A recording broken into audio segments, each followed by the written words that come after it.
Alam niyo, there's no satisfaction eh. Pagka tinignan mo, gumanda na buhay natin, nagkatrabaho na tayong marami, wala na tayong baha, nabawasan na yung mga problema. Still, yung mga perfectionist, maraming sasabihin yun. Eh ngayon, kung intindi mo yung mga kalaban mo, wala ka ng tamang gagawin. Lahat yun, upakan ka araw-araw. Kaya ang payo ko sa ating gobyerno, tuloy lang ang trabaho. Huwag niyo intindihin yung mga batikos o maraming mga comment na alanganin kasi kaya naman sila nagko-comment, wala silang magawa sa buhay eh.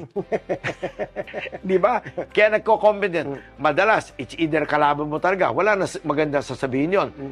Ay yung mga tamat, wala na ginawa yun, kundi araw-araw mag-comment lang ng masama yun. Huwag mo na intindihin yun.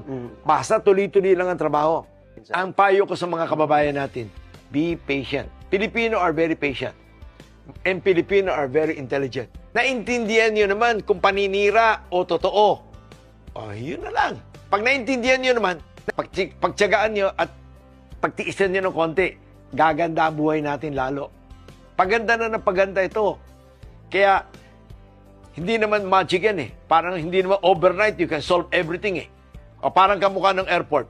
Pag nagawa mo na yung vehicular traffic going to the airport, malamig na yung aircon, masarap na yung pagkain, gumagana na escalator, elevator, walkalator. May reklamo na naman sila for sure. Bakit mahal ang pagkain? Dapat libre yan. You can satisfy everyone.